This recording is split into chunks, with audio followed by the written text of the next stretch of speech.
कृष्ण कृष्ण हरे हरे, हरे राम राम राम हरे हरे, हरे कृष्ण कृष्ण कृष्ण हरे हरे, हरे राम राम राम हरे हरे, हरे कृष्ण कृष्ण कृष्ण हरे हरे, हरे राम राम राम हरे हरे। तो सबके पास बुक आ गया ना, सबका श्लोक है? अगर नहीं तो मोबाइल में खोल सकते हो।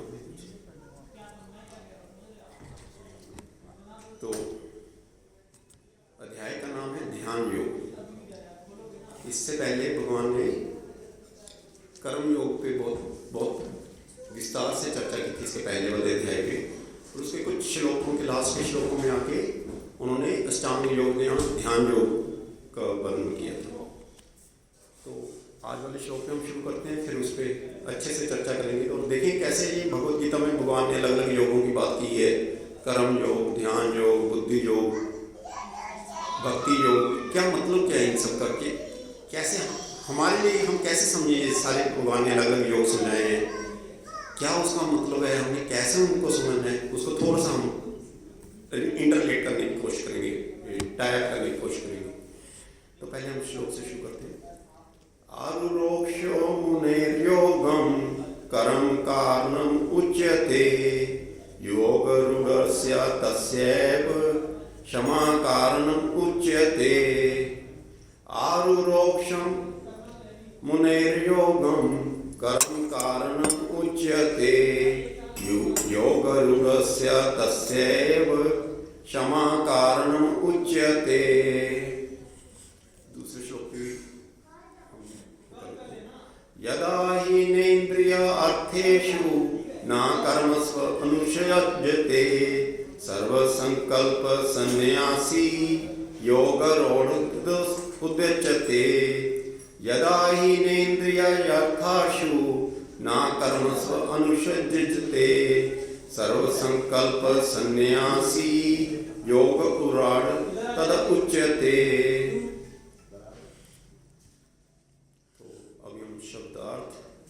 अनुवाद और तात्पर्य अभयचरण भक्ति वेदांत स्वामी श्रील प्रभुपाद जी के द्वारा किया गया, जगतगुरु श्रील प्रभुपाद जी की है।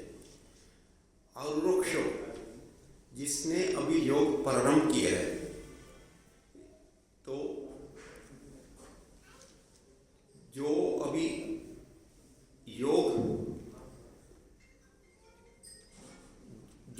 जिसने योग करना प्रारंभ किया, किस उद्देश्य से कि मैं योग में प्रगति करूं, मैं योग में अपने डेस्टिनेशन पे पहुंचूं, उसको बोलते योग आरुरोक्ष। मुनि की मतलब मुनि जो योग से अपने मन को कंट्रोल करता है। मुनि किसको बोलते हैं? जिसने मन पे विजय प्राप्त कर ली, उसको मुनि बोलते हैं। योगम, अष्टांग योग पद्धति। अष्टांग योग पद्धति क्या होता है कि योग में 8 पद होते हैं, यम, नियम, आसन, प्राणायाम, प्रत्याहार, उसके बाद धारणा, ध्यान, समाधि, इस तरह से उसको अष्टांग योग बोलते हैं।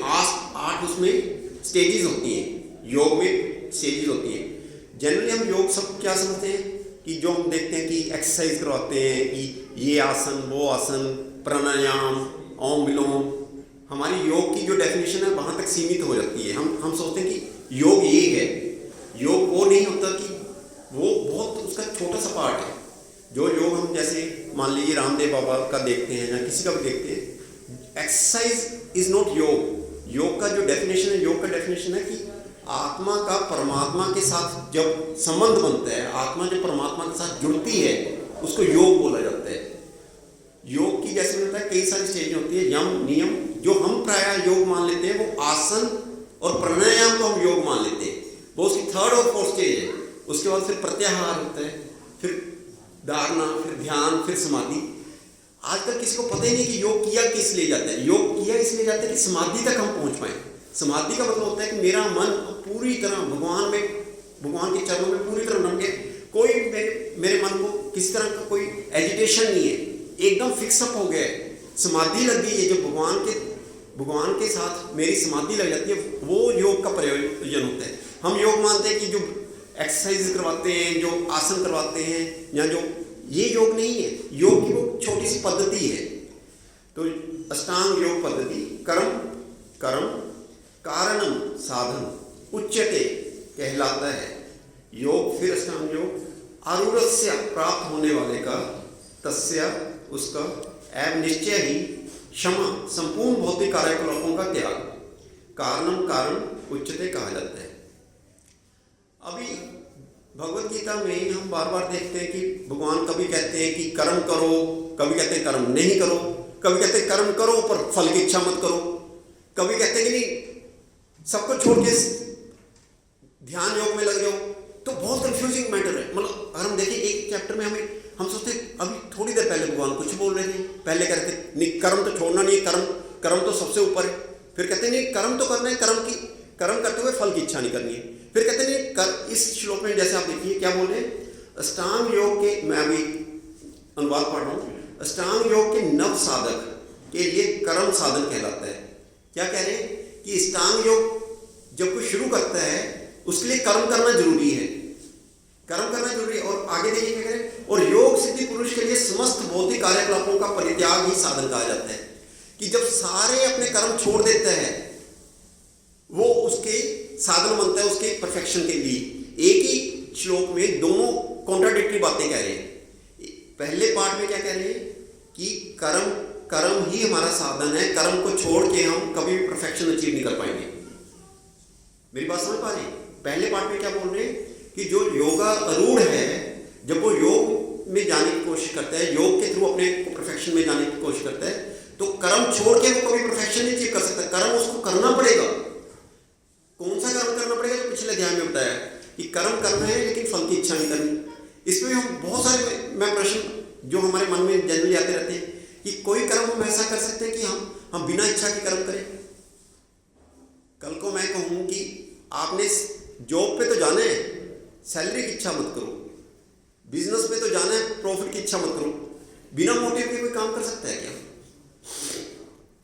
मैं आप लोगों से पूछता हूँ कि भगवान कह रहे हैं कर्म तो करो लेकिन फल की इच्छा मत करो। कितने लोग कल को बिजनेस करने जाएंगे या अपना जॉब करने जाएंगे बिना ये सोचे कि हमें सैलरी नहीं चाहिए? हाथ खड़ा कर सकता है कोई? बिना मोटिव के कोई काम कर सकता है? तो फिर ये भगवान क्या कह रहे हैं कि कर्म करो पर फल की इच्छा मत करो। तो हमें क्लैरिटी होनी चाहिए ना कि इसका मतलब क्या बनता है कि कर्म करो फल की इच्छा मत करो। What does that mean to me? जब तक वो क्लैरिटी नहीं, हमें लगता है कि हम भगवत गीता पढ़ रहे उसको उतारेंगे कैसे जीवन में? जब हमें बात समझ में नहीं आएगी, मतलब मुझे पता है कर्म करना है लेकिन फल की इच्छा नहीं करनी, what does that mean to me? जब तक मुझे समझ नहीं आएगा जीवन में उतारूंगा कैसे? अब यहाँ पे भगवान क्या कह रहे हैं इस अनुवाद, अगर मैं पर्टिकुलर इस श्लोक की बात करूं, भगवान कह रहे हैं कि जो योग में अभी नौसिखिया है, अभी योग में जाने की कोशिश कर रहा है, लेकिन उसका मंतव्य क्या है, उसका ऑब्जेक्टिव क्या है कि मुझे योग में परफेक्शन अचीव करनी है। परफेक्शन का क्या मतलब है? जो मैंने बताया साधन, जब मेरे समाधि लग जाएगी, समाधि इज द परफेक्शन ऑफ योग। मेरी अभी इच्छा है, मैं उस योग्य नहीं हूं। योग्य क्यों नहीं हूं? योग्य होते कोई कहे योग्यता की क्या बात है?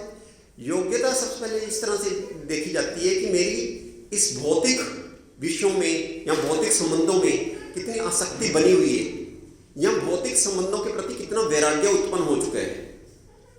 अगर तो मेरा मन शुद्ध हो गया है, हृदय शुद्ध हो गया है, भौतिक चीजों में मेरा वैराग्य उत्पन्न हो गया, मुझे ज्ञान की प्राप्ति हो गई है, तब तो मेरा ये माना जाएगा कि मैं धीरे धीरे समाधि की अवस्था में पहुंच रहा हूं। मेरा मन अब विचलित नहीं होगा, एजिटेट नहीं होगा। कोई मेरे जीवन में छोटा मोटा सुख दुख आएगा तो वो मेरे मन को विचलित नहीं करेगा।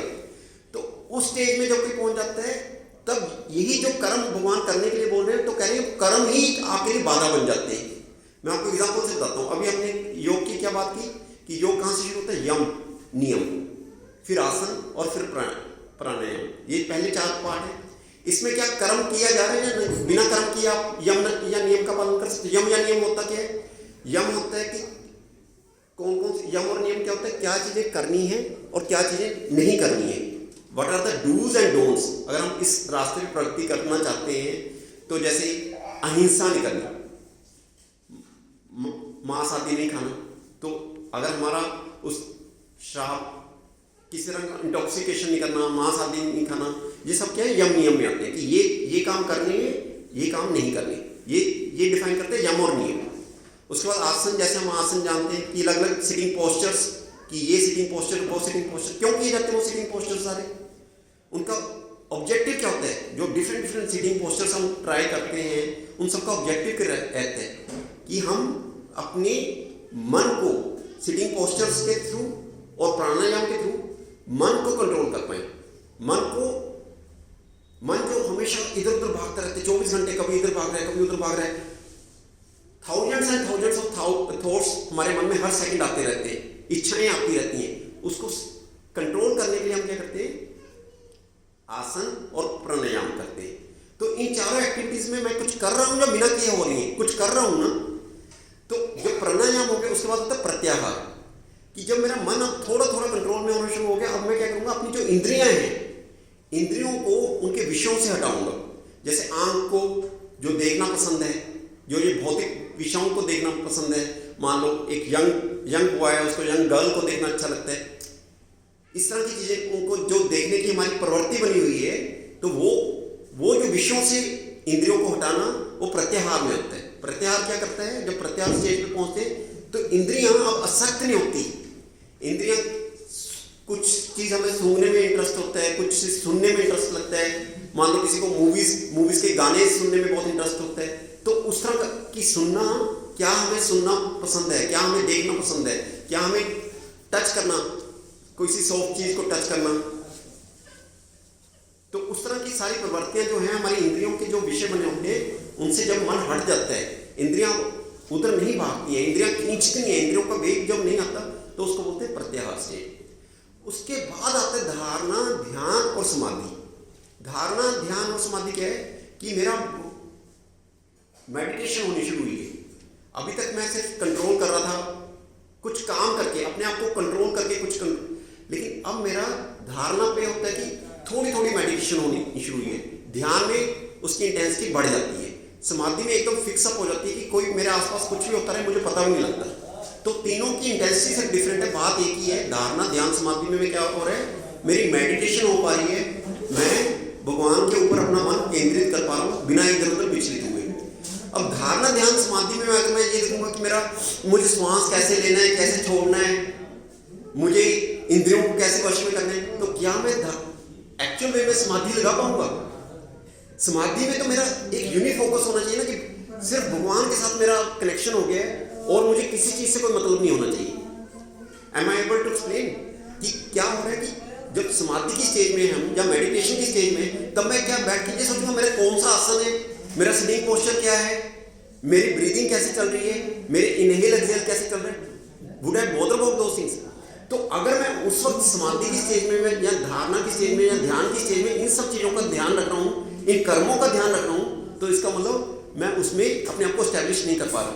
तो इसलिए भगवान ये कहते हैं कि योगा रूढ़ अवस्था में कर्म करना अवश्य है, क्योंकि जब तक हम कर्म करेंगे नहीं तब तक हृदय शुद्ध नहीं होगा, तब तक मन कंट्रोल में नहीं आएगा, तब तक इंद्रियां कंट्रोल में नहीं आएंगी, तब तक आप प्रगति नहीं कर पाओगे। तो कर्म करके आप वहां तक पहुंचोगे। लेकिन जब once you have reached there कि जहां पे अब आपका मेडिटेशन एकदम फॉर्म अप हो गया, then you don't need to worry about any karmas, then focus. क्योंकि अगर आप अब कर्मों के पीछे जा रहे हो तो कर्म आपकी बाधा बनेगी, बजाय आपको प्रोग्रेस करवाने की। जो चीज अभी तक आपको प्रोग्रेस करवाते हुए आ रही थी, अभी वही आपके लिए ऑब्स्टेकल बन जाएगा। सबको अनुवाद समझ में आया कि भगवान इसमें कह क्या रहे हैं?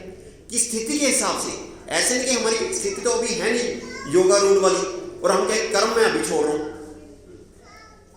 मतलब अपनी स्थिति तो ऐसी है नहीं कि मेरा मन विचलित है, मेरे मन में बार बार तरह तरह की इच्छाएं आ रही हैं। अगर आप जस्ट 6.2 का मैं अनुवाद करता हूँ, 6.2 में क्या बता रहे हैं भगवान?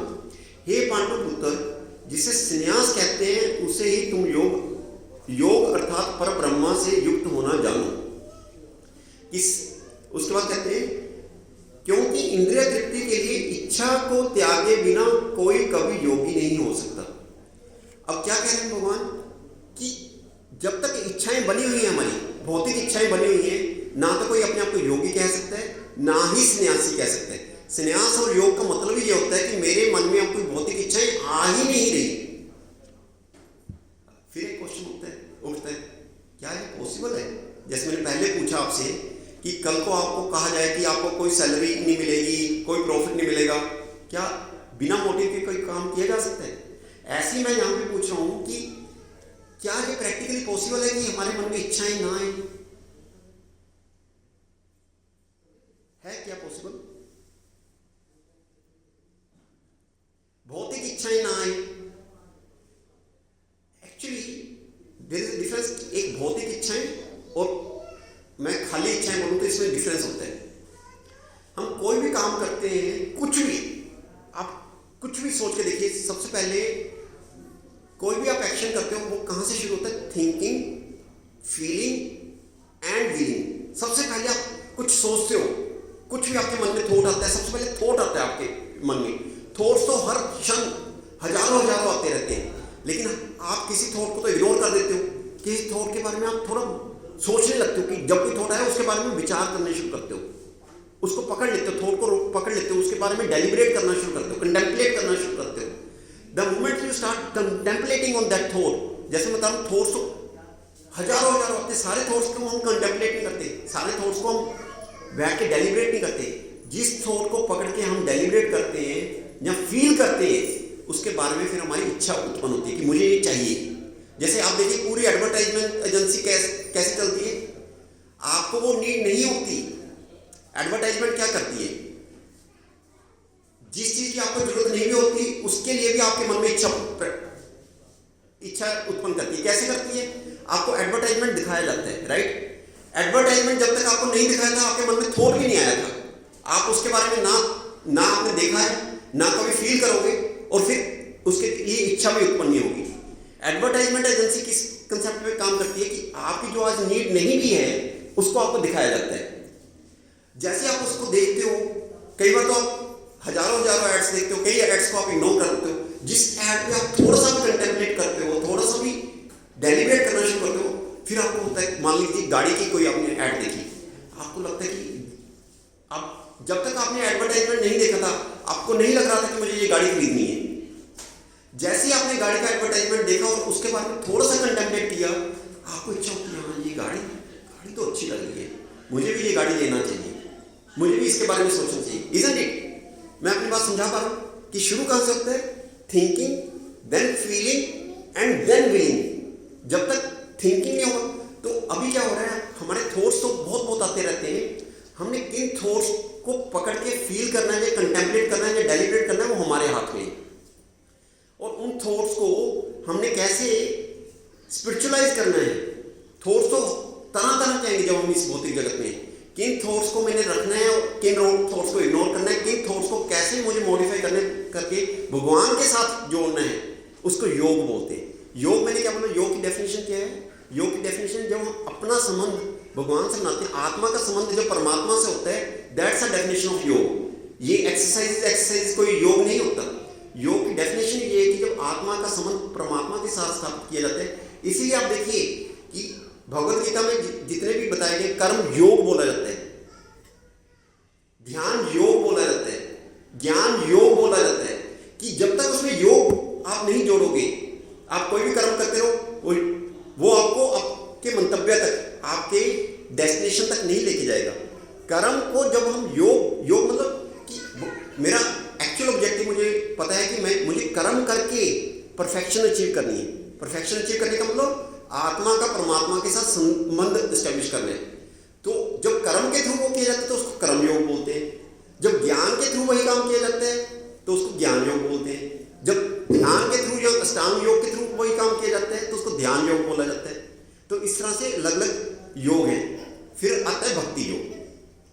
भक्ति योग क्या है कि ये ना आपस में शेयर कर लीजिए, थोड़ा सा बांट लीजिए। मैं 19 कॉपीज शेयर करते कि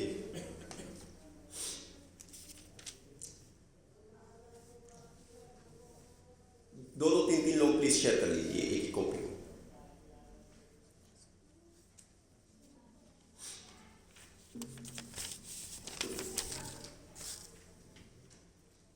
तो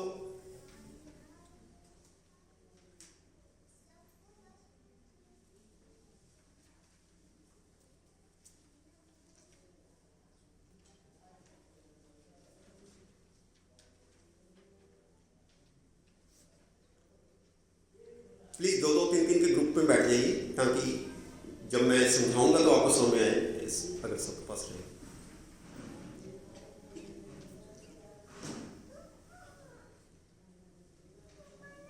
तो अभी सबसे पहले हम तात्पर्य पढ़ लेते हैं प्रभुपाद जी का।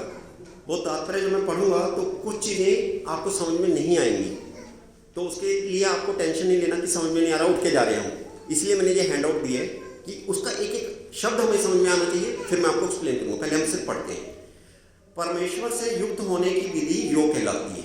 ये डेफिनेशन है, जैसे मैंने आपको बताया कि जब हम परमेश्वर से युक्त होते हैं, अपने आप को परमेश्वर के साथ मिला संबंध बनाते हैं, उसको योग कहा जाता है। ये ब्रीदिंग एक्सरसाइज योग नहीं होती। इसकी तुलना उस सीढ़ी से की जा सकती है जिसे सर्वोच्च आध्यात्मिक सिद्धि प्राप्त की जाती है। यहाँ प्रभुपाद जी किसकी बात करें? योग सीढ़ी की बात करें, योगा लैडर की बात करें, जो मैंने हैंडआउट्स दिए हैं आपको, उस सीढ़ी की बात करें कि जो हम परमेश्वर से युक्त होते हैं वो स्टेप बाय स्टेप होते हैं। जैसे सीढ़ी में स्टेप बाय स्टेप चलते हैं ना, सीढ़ी मान लीजिए हमने 3 मंजिला कोई मंजिल के साथ पे चढ़ने के लिए हमने सीढ़ी बना रखी है, उसमें बहुत सारे स्टेप्स होते हैं। ऐसे तो नहीं आप जंप कर जाते हो सीधा तीसरी मंजिल पे पहुंच जाते हो, पहले फर्स्ट स्टेप पे स्टेप रखते हो, आप सेकंड पे रखते हो, थर्ड पे रखते हो, इस तरह से आप सीढ़ी से आप ऊपर चढ़ते हो, राइट। जो अभी मैंने आपको दिया है हैंड आउट, इसमें पहले हम इस वाले पोर्शन पे फोकस करेंगे, ये वाले पोर्शन पे। इसमें आप देखिए सबसे नीचे क्या है? Animal life.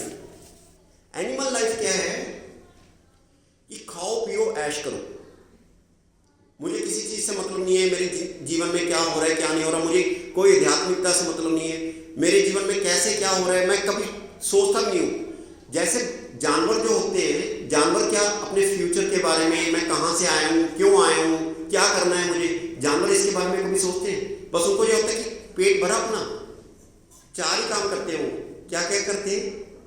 Eating, mating, sleeping and defending. खाना पीना, सोना, मेल और फीमेल में संबंध करना और डिफेंड करना अपने आप को कि कोई जानवर दूसरा उन पे अगर अटैक करता है या कुछ करता है तो उससे डिफेंड करना, अपनी पोजीशन को डिफेंड करना। जो ह्यूमंस, सो कॉल्ड ह्यूमंस, जहाँ जो मनुष्य लोग, आप देखिए कि यही 4 काम मनुष्य भी करते हैं, eating, mating, sleeping and defending. लेकिन मनुष्य और जानवरों में फिर फर्क क्या रहा? मनुष्य ये हमेशा क्वेश्चन पूछता है, मैं कौन हूँ, कहाँ से आया हूँ, क्यों कर रहा हूँ, ये कैसे कर रहा हूँ, ये सब जानवर नहीं पूछते। तो मनुष्य में हमेशा एक इंटेलिजेंस रहती है और वो धर्म का सहारा लेते हैं, तब वो मनुष्य कहलाता है। तो सबसे नीचे एनिमल लाइफ, कि उसको कोई मतलब नहीं क्या हो रहा है क्या नहीं हो रहा। उसके नेक्स्ट लाइफ है कर्मकांड या ह्यूमन लाइफ। कर्मकांड में क्या होता है कि मैं अपने जीवन में जो भी सुख, तथाकथित सुख है, कि मुझे लगता है कि नहीं मेरे जीवन में और सुख होने चाहिए। आज अगर छोटी गाड़ी है, मेरे पास बड़ी गाड़ी होनी चाहिए, छोटा घर है, बड़ा घर होना चाहिए, मेरा बच्चा छोटे स्कूल में जाता है तो बड़े कॉन्वेंट स्कूल में जाना चाहिए या बोर्डिंग स्कूल में जाना चाहिए। तो उस तरह की इच्छा है कि हम अपना वैभव बढ़ाना चाहते हैं, मेरे पास ये होना चाहिए, वो होना चाहिए, उस तरह का काम। तो जब जितने सुख मेरे जीवन में आज, तथाकथित सुख आज है मेरे जीवन में, उनको जब मैं बढ़ाने की चेष्टा करता हूँ तो फिर मैं किसी चीज़ का सहारा ढूंढता हूँ कि मैं अपनी शक्ति से तो मैं इतने सालों से काम कर ही रहा हूँ, उससे तो मैं नहीं कर पा रहा, अपने ये विषय सुख बढ़ा नहीं पा रहा। तो फिर मैं क्या करता हूँ कि किसी ना किसी वेदांत के पास जाता हूँ, जो वेद के, कि वो कहते हैं कि अच्छा आपको अगर इस तरह का सुख चाहिए तो आपको ये करना पड़ेगा। जनरली आपने सोसाइटी में देखा होगा कि फिर ये बताया जाता है कि अच्छा आपको इस तरह का सुख चाहिए तो ये करना होगा, इस तरह का सुख चाहिए तो इस सब को क्या बोलते हैं? कर्मकांड। कि जैसे मान लीजिए किसी को संतान नहीं हो रही, एग्जाम्पल दे रहा हूँ मैं, तो वेद में एक पोर्शन, वेद 3 पोर्शंस में होता है। सबसे पहले पोर्शन को क्या बोलते हैं? कर्मकांड। दूसरा क्या होता है? ज्ञान कांड। और तीसरा होता है उपासना कांड। जो ज्यादातर वेद का इतना मतलब वेद किसको इतने वेद का ज्ञान है, वेद का ज्ञान है कि किसी को नॉलेज ही नहीं है, उतना संस्कृत की नॉलेज नहीं है, उतना वेद में भी सीधी बात, ये भगवत गीता में ही हम देखते हैं कि हमारे पास शब्दार्थ भी है, अनुवाद भी है और तात्पर्य भी है। तब भी मैंने आपसे 2-4 प्रश्न भी पूछे थे कि क्या कर्म करो, फल की इच्छा मत करो, कर्म ही मत करो, संन्यास ले लो। हमें तब भी समझ नहीं आता, हिंदी में लिखी हुई है, संस्कृत में नहीं लिखी हुई, लेकिन इतने गुहिया तरीके से ये ज्ञान होता है कि अगर हमें कोई संस्कृत आती भी है, ट्रांसलेट भी करते, तब भी हमें उसका डीपर मीनिंग समझ में नहीं आता, उसका एक्चुअल क्या बताना चाह रहे हैं वेद में, वो हमें समझ में नहीं आता।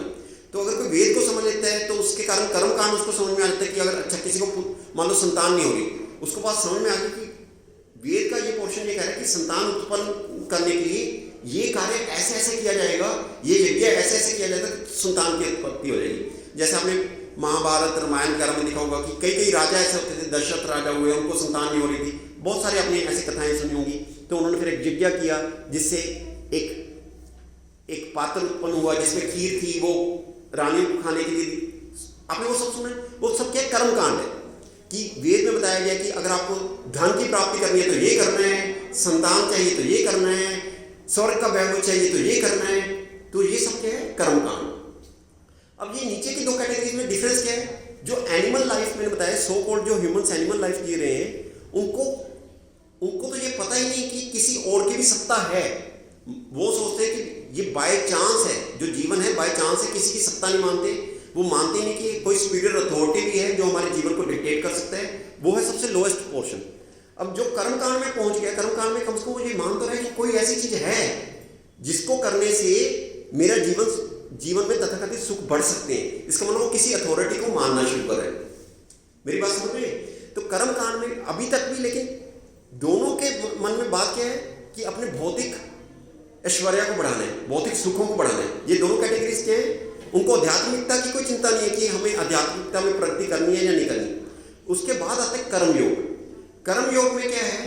कर्मयोग भी दो तरह का होता है, एक सकाम कर्मयोग और एक निष्काम कर्मयोग। सकाम कर्मयोग में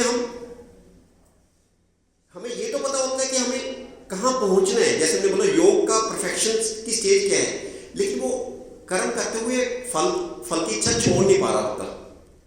मतलब जैसे मैंने बताया कि हमारे साथ प्राय ऐसा होता है कि हम कर्म करते हैं लेकिन कर्म की फल की इच्छा नहीं छोड़ पा रहे होते। हमें यह होता है कि हमें अध्यात्मिक मार्ग में प्रगति करनी है, लेकिन भौतिकता भी छोड़नी नहीं है, छोड़ी नहीं जा रही हमसे। वो होते हैं सकाम कर्म, कि भगवान के दर्शन करने आते हैं, भगवान का सेवा करने आते हैं, भगवान का नाम का जप भी करते हैं, सब कुछ करते हैं, लेकिन जो फल के साथ इच्छा है उसको छोड़ नहीं पा रहे। वो होते हैं सकाम कर्म, कि they are attached to both karma as well as its fruit. लेकिन निष्काम कर्मी क्या हो जाते हैं कि कर्म से तो भी सकते हैं, कर्म किए बिना रह नहीं पाते वो, लेकिन उसके फल के बिना की इच्छा नहीं रहती है। वो कब हो सकता है? मान लीजिए आज भी मैं कोई कर्म करता हूँ, मैं मान लो जॉब करने जा रहा हूँ या बिजनेस करने जा रहा हूँ, तो उसका फल, जो भी उसका फल है, क्या वो सिर्फ मैं अपने लिए कर रहा हूँ होता हूँ? मतलब क्यों करता हूँ मैं? जनरली हम जब इतना भाग दौड़ करते हैं, सुबह से लेकर शाम तक काम करते हैं, क्या मैं सिर्फ अपने लिए वो काम कर रहा होता हूँ या अपने परिवार के लिए कर रहा होता हूँ? मतलब मेरा मोटिव क्या रहता है बताइए आप? जो भी मैं कर्म कर रहा होता हूँ, जो भी मैं इतनी मेहनत करता हूँ कि सुबह से लेकर गधे की तरह काम करना शुरू करता हूँ विद एन ऑब्जेक्टिव कि मुझे बाद में अच्छी पगार मिलेगी, अच्छी सैलरी मिलेगी या अच्छा प्रॉफिट मिलेगा, ये सब मैं किसके लिए कर रहा हूँ? सिर्फ अपने आप को ध्यान में रख के कर रहा होता हूँ कि मुझे उसको भोगना है, या परिवार के लिए कर रहा होता हूँ? बताइए आप लोग। परिवार के लिए। तो अभी भी आप देखिए कि अगर मुझे सिर्फ अपने लिए सोच रहा हूं तो मैं शायद गधे की तरह काम ना करता, लेकिन ज्यादातर मैं सारे सो कॉल्ड सैक्रिफाइस किसके लिए कर रहा होता हूं? सो कॉल्ड फैमिली के लिए। तो जितने भी मेरी फल की इच्छा होती है वो किसके लिए होती है?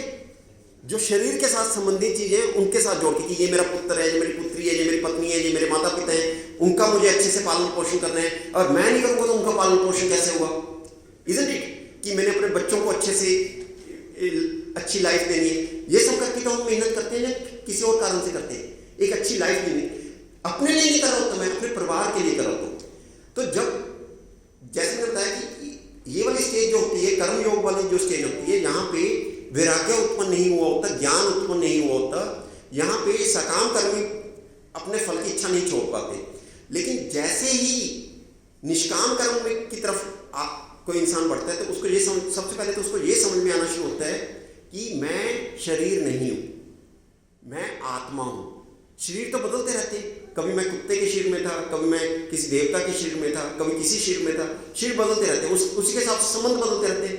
जो इस शरीर में मेरे माता पिता हैं वही तो मेरे माता पिता नहीं रहेंगे जब मैं किसी और योनि में जाऊंगा।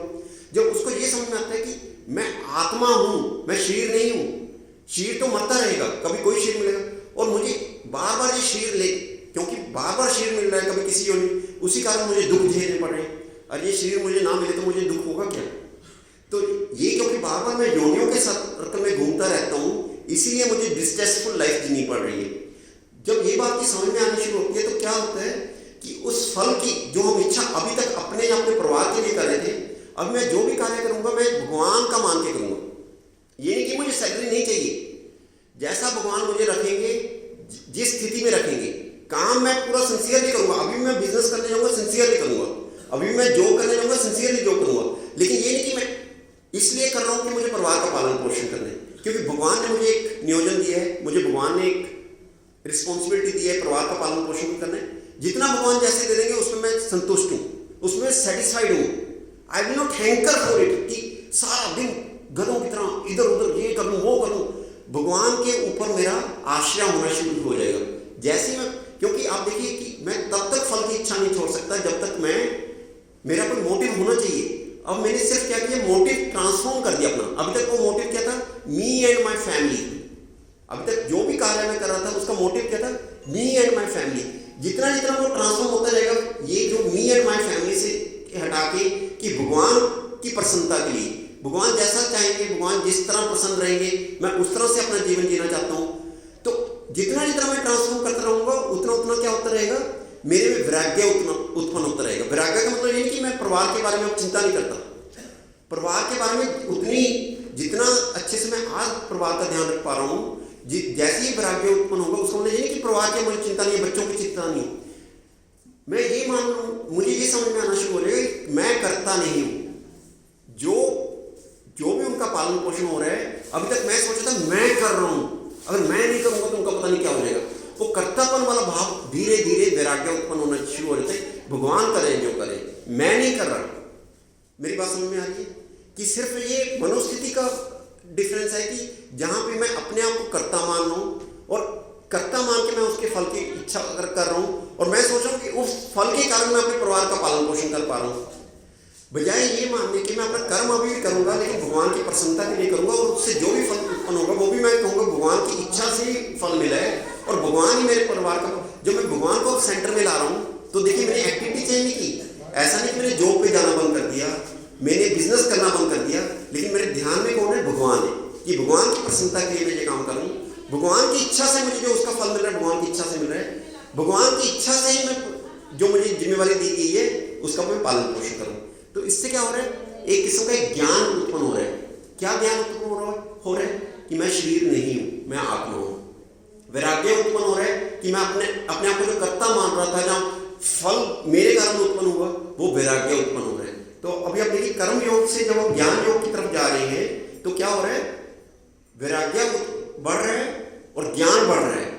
और हमारी जो 3 तरह की वृत्ति होती है कि तमोगुनी, रजोगुनी, सतोगुनी, जब तक हम नीचे वाले पोर्शन में थे, सबसे नीचे वाले पोर्शन में थे जहाँ एनिमल लाइफ और कर्मकांड लाइफ थी, वहाँ पे क्या था, पूरी तरह तमोगुनी थे हम। अब जैसे हम कर्म योग, चाहे वो सकाम कर्म योग की है चाहे निष्काम कर्म योग की है, जैसे उसकी तरफ प्रगति करते हैं तो क्या होता है, तमोगुनी से धीरे धीरे रजोगुनी होते हैं। अब उसके बाद ज्ञान योग में पूरी तरह ये समझ में आ जाता है कि ये सिर्फ एक मिथ्या है कि ये मेरा पुत्र है, ये मेरी पुत्री है। जैसे मैंने बताया ये संबंध तो टेम्परेरी है, जब तक ये शरीर है वो संबंध है, जब ये शरीर नहीं है तो वो संबंध नहीं है। जो आज के मेरे माता पिता है वो हमेशा मेरे माता पिता नहीं रहने वाले, जो आज के मेरे पुत्र पुत्री हैं वो हमेशा मेरे पुत्र पुत्री नहीं रहने वाले। जैसे ये शरीर बदलेगा कोई और माता पिता मिल जाएंगे, कोई और पुत्र पुत्री मिल जाएंगे।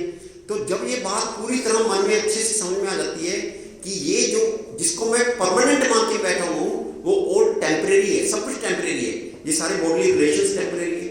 तो जो ज्ञान पूरी तरह से स्थापित होता है उसको बोलते हैं ज्ञान योग। तो ज्ञान योग के थ्रू परफेक्शन अचीव करना कि जितना मुझे ज्ञान होता जाएगा, जितनी मेरे में ये धारणा बनती जाएगी कि मैं शरीर नहीं हूँ, मैं आत्मा हूँ, उसके हिसाब से जब मैं अपने कार्यकलाप करने शुरू करता हूँ तो उससे जो परफेक्शन अचीव होती है उससे भी मोक्ष की प्राप्ति होती है। इन सबसे मोक्ष की प्राप्ति होती है। कर्म योग का भी परफेक्शन क्या है, मोक्ष है।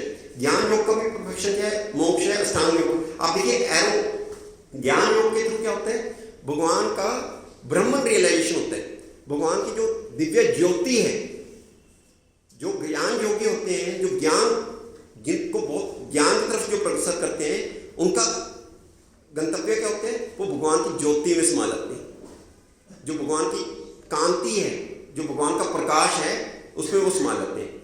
ज्ञान योग के बाद अष्टांग योग, जो आज हम चर्चा करें, अष्टांग योग जिसमें मैंने बताया यम, नियम, आसन, प्राणायाम, प्रत्याहार, धारणा, ध्यान, समाधि, तो वो उसके बाद आता है। अब जैसे मैंने बताया कि अभी तक हम सारे देखिए ज्ञान योग, कर्म योग तक कोई ना कोई कर्म करते आ रहे हैं। इवन ज्ञान अर्जित करने के लिए भी मुझे कुछ ना कुछ कर्म करना पड़ रहा है। बिना कर्म के ज्ञान भी नहीं मिलेगा। ऐसा थोड़ा मैं बैठे बैठे ज्ञान ले लूंगा। कर्म योग तो नाम ही बता रहे हैं। तो फिर अष्टांग योग में जैसे मैंने बताया कि शुरू की स्टेज में मुझे कर्म करना पड़ता है, जब तक कि मैं धारणा, ध्यान या समाधि वाली स्टेज पे नहीं पहुंच जाता। और जब धारणा, ध्यान या समाधि वाली स्टेज पे पहुंच जाता हूं तो वहां पे क्या होता है, कर्म छोड़ना पड़ता है, नहीं तो वो बाधा बन जाएगा। अब आप देखिए अष्टांग योग से दो एरो निकल रहे हैं, एक परमात्मा रियलाइजेशन, एक ब्रह्मन रियलाइजेशन। ब्रह्मन रियलाइजेशन जैसे मैंने बताया क्या होता है, भगवान की कांति में, भगवान के प्रकाश में जब कोई समा जाता है उसको क्या बोलते हैं, ब्रह्मन रियलाइजेशन। परमात्मा रियलाइजेशन क्या है, जब योगी लोग अपने हृदय के अंदर परमात्मा का स्वरूप देखते हैं, उस पर ध्यान केंद्रित करते हैं, तो परमात्मा पे हमेशा उनका ध्यान पूरी तरह समाधि लग जाती है परमात्मा के स्वरूप पे, उसको बोलते हैं परमात्मा रियलाइजेशन। अब कोई भी जीव हो, चाहे कोई कीट मकोड़ा हो, चाहे कोई पेड़ पौधा हो, चाहे पक्षी हो, चाहे जानवर हो, चाहे मनुष्य हो, हर किसी में आत्मा और परमात्मा दोनों होते हैं। कोई जीव ऐसा नहीं है जिसमें आत्मा और परमात्मा नहीं होंगे, कोई भी जीव। लेकिन परमात्मा, भगवान परमात्मा का स्वरूप लेके हमारे साथ क्यों आते हैं, क्योंकि हम भटके हुए जीव हैं। इस जगत में परमात्मा का स्वरूप होता है, आध्यात्मिक जगत में तो परमात्मा का कोई आइडेंटिटी नहीं होती। तो क्या होता है कि जब अष्टांग योग, जो मुनि लोग होते हैं, वो जब सिद्धि प्राप्त कर लेते हैं तो वो या तो भगवान की कांति में प्रवेश कर जाते हैं या परमात्मा रियलाइजेशन हो जाते हैं। उसके ऊपर फिर आए भक्ति योग। ये भक्ति योग ये उच्चतम स्थिति नहीं है, ये कोई उच्चतम स्थिति नहीं कि भगवान के प्रकाश में प्रवेश कर गए या परमात्मा रियलाइजेशन हो गया। उच्चतम स्थिति है जब हम भगवान के साथ, उनकी लीलाओं में उनके साथ सहयोग कर रहे हैं, भगवान की इतनी मधुर लीलाएं हैं, तो जब हम उन लीलाओं में प्रवेश करते हैं वो उच्चतम स्थिति होती है। वो सिर्फ कब होती है, जब हम भक्ति योग करते हैं। तो आप देखिए कि उसके ऊपर ब्रह्म रियलाइजेशन या परमात्मा रियलाइजेशन के ऊपर क्या है, भक्ति योग। भक्ति योग फिर जो सच्चिदानंद भगवान है, जिनका हम दर्शन करते हैं, जो सत्य, चित और अनंत के बने हुए हैं। सत्य मतलब अटैनिटी, शाश्वत, चित मतलब ज्ञान, ज्ञान से भरपूर, अनंत मतलब जो इतने ब्लिसफुल है, इतने ब्लिसफुल है, जब उनके संपर्क में आते हैं, उनके संपर्क में हम सिर्फ कैसे आ सकते हैं, भक्ति योग के माध्यम से। क्यों, भगवान की प्रसन्नता के लिए कोई कार्य करते हैं कि मुझे इसमें रिजल्ट की कोई चिंता नहीं, कुछ नहीं है, मैं जो कार्य कर रहा हूँ सिर्फ भगवान की प्रसन्नता के लिए कर रहा हूँ। जैसे मान लीजिए मैं नाम जप करता हूँ, नाम जप मैं किस लिए कर रहा हूँ, ये नहीं कि मुझे भौतिक सुख इकट्ठे हो जाए, ये नहीं कि मुझे जो मेरे जीवन में क्लेश है वो चले जाए। नाम जप करना है भगवान की प्रसन्नता के लिए, कि सुबह सुबह उठे ब्रह्म मुहूर्त के टाइम में भगवान के नामों का, पवित्र नामों का मैं जप कर रहा हूँ। क्यों कर रहा हूँ, कि भगवान प्रसन्न होंगे। उससे मुझे कोई बिजनेस नहीं चाहिए कि मैं भगवान के लिए जप कर रहा हूँ तो भगवान मुझे ये दे दे, वो तो बिजनेस हो गया ना, बिजनेसमैन करता है ये तो, कि मैंने आपको ये दिया आप मुझे ये दो। जो हम भगवान की प्रसन्नता के लिए कार्य करते हैं उसको बोलते हैं भक्ति योग। तो जैसे मैंने बताया हर जगह योग जुड़ा हुआ है, कर्म के साथ योग जुड़ा हुआ है। जब तक हमें ये नहीं पता हमें पहुंचना कहाँ पे है, चाहे वो कर्म का मार्ग लेके हम करें, चाहे ज्ञान का, हमें गंतव्य क्लियर होना चाहिए कि हमें भगवान के पास पहुंचना है। इसलिए योग शब्द, जैसे मैंने बताया योग क्या होता है, आत्मा जो परमात्मा के साथ मिलती है उसको योग बोलते हैं। तो ये मैंने अभी सिर्फ बीच वाला पोर्शन आपको समझाया, अभी हम दूसरों पे आएंगे। पहले प्रभुपाद जी का तात्पर्य आगे दे देते हैं। मैं सेकंड लाइन से पढ़ रहा हूँ, जिससे सर्वोच्च आध्यात्मिक सिद्धि प्राप्त की जाती है। यह सीढ़ी जीव की अधम अवस्था से प्रारंभ हो गई, मतलब नीचे की स्टेज से प्रारंभ होकर आध्यात्मिक जीवन के पूर्ण आत्म साक्षात्कार तक जाती है, कि लोअर स्टेज से लेके हायर स्टेज तक जाती है ये सीढ़ी, जो मैंने अभी आपको स्टेयर जैसे दिखाई है योगा लैडर। विभिन्न चढ़ावों के अनुसार इस सीढ़ी के विभिन्न भाग भिन्न भिन्न नामों से जाने जाते हैं। जैसे अलग अलग स्टेजेस में मैंने बताया कि सबसे नीचे कर्म कांड होता है, फिर कर्म योग होता है, फिर ज्ञान योग होता है, फिर ध्यान योग होते हैं, जहाँ अष्टांग योग होते हैं, उसके बाद भक्ति योग होते हैं। तो ये डिफरेंट स्टेजेस हैं, किंतु कुल मिलाकर यह पूरी सीढ़ी योग कहलाती है और इसे 3 भागों में विभाजित किया जा सकता है, ज्ञान योग, ध्यान योग तथा भक्ति योग, जो मैंने अभी आपको डिटेल। सीढ़ी के प्रारंभिक भाग के योगारूढ़ अवस्था और अंतिम भाग को योगारूढ़ कहा जाता है। जैसे मैंने आपको बताया कि शुरू वाली जो स्टेज होती है उसको योगारूढ़, जिसमें कर्म करना जरूरी होता है, बिना कर्म के आप आगे प्रगति नहीं कर पाओगे। और जो मैच्योर स्टेज होती है उसको क्या बोलते हैं, योगारूढ़, जहाँ पे आप कर्म नहीं करना, आपको कर्म करोगे तो बाधा बनेगी, अगर कर्म तब भी कर रहे हो आप तो वो बाधा उत्पन्न कर रहे हैं। जहाँ तक अष्टांग योग का संबंध है, विभिन्न यम नियमों तथा आसनों जो प्राय शारीरिक मुद्राएं ही हैं के द्वारा ध्यान में प्रविष्ट होने के लिए आरंभिक प्रयासों को सकाम कर्म माना जाता है। कि हमें ऑब्जेक्टिव क्लियर है कि हमें क्या करना है, मेडिटेशन में जाना है। उसके लिए शुरू में क्या करना पड़ता है, हमें यम नियम, आसन, प्राणायाम, उन सब का ये सारे कर्म करने पड़ते हैं। इसको सकाम कर्म क्यों बोला गया, क्योंकि इसके साथ रिजल्ट हमें पता है कि ये काम करेंगे तो हमें क्या मिलना है, धीरे धीरे हमारी मेडिटेशन, तो हमने रिजल्ट छोड़ा नहीं है। ये कर्म हम जब कर रहे हैं, चाहे वो यम कर रहे हैं, चाहे नियम कर रहे हैं, चाहे आसन कर रहे हैं, चाहे प्राणायाम कर रहे हैं, क्या सोच के करें कि जब मैं ये सब करूंगा तो अपने मन को कंट्रोल कर पाऊंगा, इंद्रियों को वश में कर पाऊंगा। तो रिजल्ट मेरे मन में है या नहीं है, रिजल्ट को छोड़ा है क्या मैंने? तो इसीलिए इन सबको क्या बोला जाता है, सकाम कर्म। प्रभुपाद जी इसलिए बोले कि शुरू की स्टेज में जो भी हम कर्म करते हैं कि मेरा मन स्थिर हो जाए, मेरी इंद्रियां स्थिर हो जाए, मेरी इंद्रियां विषयों में ना भागें, तो उसको सकाम कर्म की पद्धति कहा जाता है।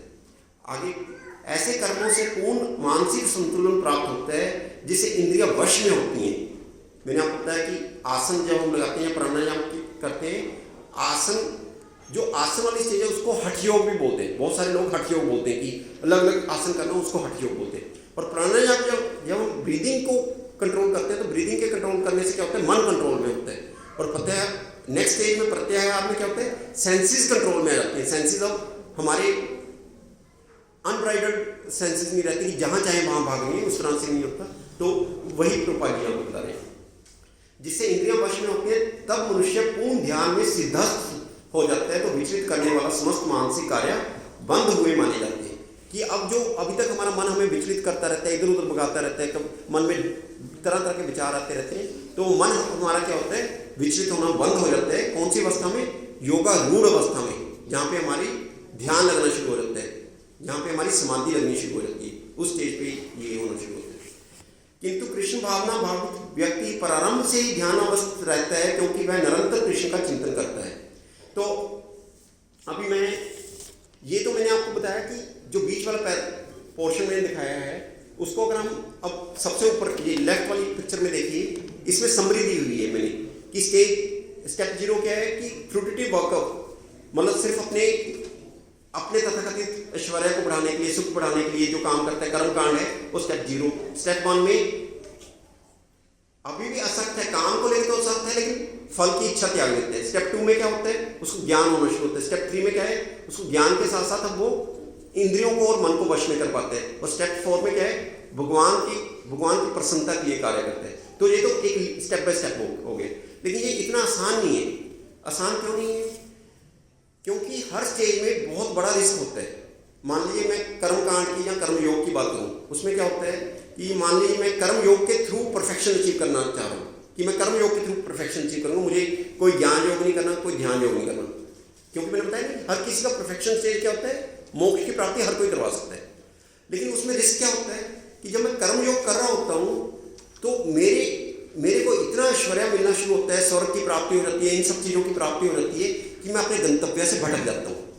उसको क्या बोलते हैं, इसको बोलते हैं भुक्ति कामी, कि भोग इतने मिलने शुरू हो जाते हैं, जो कर्म योग करते हैं उसको भोग इतने मिलने शुरू हो जाते हैं कि उसके डिस्ट्रैक्ट होने के मैक्सिमम चांसेस रहते हैं। कि हालांकि इस रूट से परफेक्शन पे पहुंचा जा सकता है, ऐसा नहीं कि ये रूट परफेक्शन तक नहीं लेके जाएगा, लेकिन इसमें एक रिस्क बना रहता है कि मान लीजिए आप कल को स्वर्ग का राजा बना दिया जाए, इंद्र बना दिया जाए, तो आप भोगों में इतना लिप्त हो जाओगे, आप अपना उद्देश्य भूल जाओगे कि मैंने ये सब काम शुरू किस लिए किया था, कर्म योग किस लिए शुरू किया था। ऐसे ही ज्ञान योग में क्या होता है, ज्ञान योग में डिस्ट्रैक्शन क्या बनता है कि भगवान मोक्ष प्राप्त करना, मोक्ष कामी इसको बोलते हैं, कि उसको ये लगता है कि मुझे मोक्ष प्राप्त करना, मुझे मोक्ष प्राप्त करना, उसका सारा टाइम ध्यान वो एक डिस्ट्रैक्शन बन जाता है और भगवान की सेवा में कभी पहुंच नहीं पाता, भगवान के साथ संबंध जोड़ नहीं पाता। सिर्फ भगवान की कांति में जाना, भगवान के पास जाना नहीं होता, भगवान के प्रकाश में जाना और भगवान के पास जाने में बहुत बड़ा अंतर है। तो जो ज्ञानी लोग हैं वो कैसे फंस जाते हैं कि हमें उनको मोक्ष कामी बन जाते हैं। ऐसे जो अष्टांग योगी हैं या योगी लोग हैं वो कैसे फंस जाते हैं, वो सिद्धि कामी हो जाते हैं। उनको 8 तरह की सिद्धियां होती हैं, सिद्धियां प्राप्त हो जाती हैं कि वो हल्के से हल्का बना सकते हैं अपने आप को। आप कल्पना नहीं कर सकते, इतना हल्का बना सकते हैं वो कि पानी के ऊपर चल सकते हैं, हवा में चल सकते हैं, हवा में चल सकते हैं। इस तरह की, इसको बोलते हैं अनिमा लघिमा सिद्धि।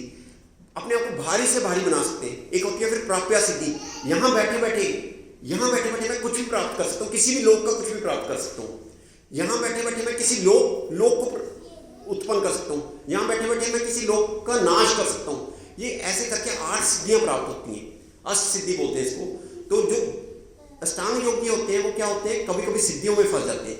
सिद्धियों को ऐसे जताती है जैसे वही भगवान बन गए, अपने आप को ईश्वर मानना शुरू करते हैं कि ऐसी ऐसी सिद्धियां आ गई मेरे पास। वो कहते हैं मैं ही भगवान हूं, अब मुझे भगवान के पास जाने की जरूरत क्या है। मेरी बात समझ पा रहे हैं आप कि ये जो मार्ग है इनमें हमेशा रिस्क बना रहता है। कर्म योग, ज्ञान योग, अष्टांग योग की ऐसी ऐसी चीजें इस मार्ग पे मिलती हैं हमें कि हम अपना मार्ग भूल जाते हैं कि हमने ये रास्ता शुरू किस लिए किया था। तो इसलिए इसमें रिस्क रहते हैं। इसके विपरीत जो भक्ति योग है, भक्ति योग में क्या कर रहा हूँ कि सिर्फ मुझे और कुछ नहीं चाहिए, भगवान की प्रसन्नता से मतलब है। तो भक्ति योग में क्या है कि जितना जितना भगवान से मेरा संबंध बढ़ता जाएगा उतना उतना मैं कोशिश करूँगा भगवान को और प्रसन्न करूँ, भगवान को और प्रसन्न करूँ, भगवान की और सेवा करूँ। तो उसमें किसी तरह का कोई रिस्क नजर नहीं आता। इसमें जैसे मैंने बताया कि जो प्रलोभन मिलते हैं, चाहे वो मेरे को ऐश्वर्य मिल रहे हैं, चाहे मेरे को मोक्ष की कामना हो रही है, चाहे मुझे सिद्धियां मिल रही हैं, ये मुझे हमेशा एक रिस्क बना रहता है कि मैं अपने मार्ग से भटक जाऊंगा। भक्ति योग में ऐसा नहीं होता। और वैसे भी आप देखिए कि ये जो पूरा मार्ग है अगर स्टेप बाय स्टेप चलेंगे तो इतना आसान नहीं है कि पहले कर्म योग वाला काम करूं, फिर उसके बाद ज्ञान योग में जाऊं, फिर अष्टांग योग करना। मैंने बताया कि अष्टांग योग ये आजकल तथाकथित जो अष्टांग योग है उसमें तो सिर्फ ब्रीदिंग एक्सरसाइज करवाई, आसन करवाए, वो कोई अपने आप में अष्टांग योग नहीं। अष्टांग योग है जब जो आपका मन पूरी तरह स्थिर है, मन पूरी तरह आपके कंट्रोल में, सेंसेस आपकी पूरी तरह कंट्रोल में। क्या वो आज की लाइफ में करना इतना ईजी है? इम्पॉसिबल है। आज की जिस तरह की हमारी लाइफ है उसमें वो वहां तक पहुंचना इम्पॉसिबल है। कोई ना तो बताने वाला, ना ही हम कर सकते हैं उस तरह। इसके विपरीत ये है योगा लैडर। अभी कोई कहे कि एक तो सीढ़ी से चढ़ के जाना होता है, एक एस्केलेटर से चढ़ के जाना होता है, कौन सा आसान रहता है? सीढ़ी पे चढ़ के जाना आसान रहता है या एस्केलेटर पे चढ़ के जाना आसान रहता है? यूएस में न्यूयॉर्क सिटी में एम्पायर स्टेट बिल्डिंग है। आज से मैं 22 साल पहले की बात बता रहा हूँ, तब मैं गया था न्यूयॉर्क में एम्पायर स्टेट बिल्डिंग में। 110 उसमें फ्लोर्स थे, 110 फ्लोर्स। तो उसमें टॉप फ्लोर पे जाने के लिए $10 की टिकट लगती थी और इतनी लंबी क्यू लगी रहती थी। और एक लिफ्ट 110 फ्लोर तक नहीं लेके जा पाती थी। पहले एक लिफ्ट 50-55 फ्लोर कवर करती थी, उसके बाद दूसरी लिफ्ट आगे की रास्ता तय करती थी। उस वक्त वो $10। अब कोई मानिए उसी 110 फ्लोर की बिल्डिंग पे कोई सीढ़ी से चढ़ना चाहे तो कभी चढ़ पाएगा? तो सीढ़ी की एक लिमिट होती है अपनी। एक योगा लैडर जो है, ये तो लैडर बताया ना आपने कि ऐसे करो ऐसे करो। अब आप एक छोटा सा पोर्शन यहाँ पे साइड में मैंने दिखाया हुआ है, बिल्कुल छोटा सा पोर्शन, उसमें आप देखिए कि ये भक्ति का है। भक्ति में क्या करना है? भक्ति में जब कुछ नहीं करे तो एनिमल लाइफ है। सबसे नीचे की स्टेज तो वही है, जब तक भक्ति में नहीं आए तो वो क्या है? Animal life. उसके ऊपर क्या है? Surrender and association of pure devotees. कि जब हम भगवान को समर्पित कर देते हैं और भक्तों का संग करना है, सिर्फ हमें कुछ नहीं करना, भक्तों का संग करना है, भगवान को समर्पित कर देना कि भगवान की प्रसन्नता के लिए कार्य करूंगा। चाहे तो सुबह उठ के भगवान के नाम पर जप करूंगा, चाहे जैसे अभी हम भगवत गीता का पाठ करें, भगवत गीता का पाठ करूंगा, श्रीमद् भागवतों का पाठ करूंगा, श्रवण करूंगा, उच्चारण करूंगा, कुछ भी भगवान की प्रसन्नता के लिए करूंगा। तो वो इस सब को क्या बोलते हैं? जब हम स्टेज में पहले तो सिर्फ ऐसे तो नहीं पहले दिन ही मैं जप करना शुरू कर दूंगा, पहले दिन ही मैं श्रवण करना शुरू कर दूंगा भगवत गीता का, भागवतों का। पहले मैं भक्तों के संग में आता हूँ। सबसे पहली स्टेज आती है भक्तों के संग में आता हूँ। फिर भक्त मुझे बताते हैं नहीं आपको नाम का जप करना चाहिए, आपको भगवत गीता सुननी चाहिए, आपको श्रीमद् भागवतम सुननी चाहिए। तो वो इमीडिएटली उसकी नेक्स्ट स्टेज है। उसमें कोई बहुत समय लगता है क्या? जब आप भक्तों के संग में आते हो और ये सब काम करने शुरू करते हो, कोई 2 माला करता है, कोई 4 करता है, कोई 16 करता है, कोई 8 करता है, क्या उसमें कई वर्ष निकल जाते हैं? जब आप भक्तों के संग में आते हो और ये काम करना शुरू करते हो, क्या उसमें कई जीवन निकल जाते हैं? क्या बहुत जल्दी हो जाते हैं। तो उसकी नेक्स्ट स्टेज क्या होती है? साधना भक्ति। जब हम ये साधना करनी शुरू करते हैं, इसको क्या बोलते हैं? साधना भक्ति। जब हम भगवान के प्रति कोई काम करते हैं, भगवान की प्रसन्नता के लिए काम करते हैं, उसको बोलते हैं साधना भक्ति। उसके ऊपर क्या होती है? भाव भक्ति। अब भाव भक्ति क्या है? इसको समझने के लिए भाव भक्ति और प्रेम भक्ति बहुत ऊंची लेवल की चीज है। उसको समझने के लिए हम ये नीचे वाले इस पे आते हैं जो ये वाली पिक्चर है, इस वाली पिक्चर में आप देखिए सबसे नीचे तो एनिमल लाइफ ही है, फिर कर्मकांड ही है, फिर सकाम कर्म योग और निष्काम कर्म योग। आप देखिए इन दोनों के बीच में साधना भक्ति है कि पहले क्या होता है, जब हम ऐसे नहीं कि जब हम मंदिर में आना शुरू हुए, भक्तों की संगति करनी शुरू की कि आते हमारी सारी इच्छाएं गायब हो जाएंगी, अब तो मुझे कोई भौतिक इच्छा नहीं है, अब मुझे कोई गाड़ी बंगला नहीं चाहिए, अब मुझे कोई कुछ, ऐसा होता है क्या हमारे साथ? तो एक स्टेज होती है, पहले हम मंदिर में आते हैं, भक्तों का संग करते हैं, हमारा कुछ कुछ भगवान की तरफ भी अटैचमेंट होता है, लेकिन इच्छाएं बनी रहती हैं। इज इट देयर और नो कि इच्छाएं अभी गई नहीं है, लेकिन उसके बीच में जब हम साधना भक्ति करते हैं तो साधना भक्ति से क्या होता है, सकाम से हम धीरे धीरे निष्काम की तरफ आगे प्रगति करते हैं कि अभी इच्छाएं, ऐसे नहीं इच्छाएं मेरी खत्म हो गई हैं, धीरे धीरे मुझे जब ज्ञान होना शुरू होता है, वैराग्य होना शुरू होता है, भगवान की प्रसन्नता के लिए जितना जितना मैं काम करता हूँ उससे जो मेरे अंदर ज्ञान उत्पन्न होता है, जो मेरे अंदर वैराग्य उत्पन्न होता है, वो मुझे कहाँ से कहाँ ले जाता है, सकाम से निष्काम ले जाता है। और फिर निष्काम से प्रेमा भक्ति, जो मैंने कहा था प्रेमा भक्ति बड़ी ऊंची बात है, जो भाव भक्ति ऊंची बात है, तो उन दोनों के बीच में क्या आती है, भाव भक्ति आती है। ये मैंने आपको क्यों दिखाया, इसकी साइड पे आप देखिए यहाँ पे ये कलर कोडिंग है। सबसे नीचे इग्नोरेंस है जिसको हम तमोगुणी बोलते हैं, फिर पैशन है जिसको हम रजोगुण बोलते हैं, फिर गुडनेस है जिसको हम सतोगुण बोलते हैं, और उसके ऊपर ट्रांसडेंस है। ट्रांसडेंस का मतलब होता है कोई गुण नहीं है, निर्गुण। आप देखिए सबसे नीचे काला है, काला, फिर काले का शेड कम होता जा रहा है कि हमारे हृदय में जितना मैलापन भरा हुआ है, कालापन भरा हुआ है, उतनी हम नीचे की स्टेज में, उतना हम तमोगुणी है। जैसे जैसे हम ऊपर प्रदर्शन करते हैं तो क्या होता है, आप देखिए कि साधना भक्ति हमें कहां से कहां ले जाती है, सीधा उठा के हमें साधना भक्ति कहां से कहां लेके जा रही है, पैशन से गुडनेस, सीधा रजोगुण से सीधा सतोगुण की तरफ। सतोगुण कोई सबसे ऊंची चीज नहीं है, अगर माने कि मैं तो सतोव्रती हो गया, सात्विक रहता हूं, सात्विक गुण है, वो भी बांधता है। जैसे मान लीजिए किसी को लोहे की जंजीर से बांधा जाए, किसी को पीतल की जंजीर से बांधा जाए, या किसी को सोने की जंजीर से बांधा जाए, सोने की जंजीर वाला क्या कहेगा कि मैं बंधन में नहीं हूं। क्या अगर किसी को सोने की जंजीर से बांधा जाए या किसी को सोने के पिंजरे में बंद किया जाए तो क्या वो कहेगा मैं बंधन में नहीं हूं? सतोगुण भी बंधन का कारण है, लेकिन उसमें क्या होता है, कष्ट कम होते हैं, उसमें डिस्ट्रेस कम होते हैं। तो हमें लगता है सतोगुण तो बहुत अच्छे, लेकिन क्या हमें वो 84 लाख की योनियों से बाहर कर सकते हैं? सतोगुण भी बाहर नहीं कर पाता। सतोगुण के ऊपर उठने होते हैं, तीनों गुणों के जो ऊपर उठते हैं वो हमें कौन लेके जाता है? आप देखिए भाव भक्ति जो है, मैंने क्यों कहा था कि ये ऊंची स्थिति है, अब तो हम गुणों के ही पार नहीं कर पा रहे।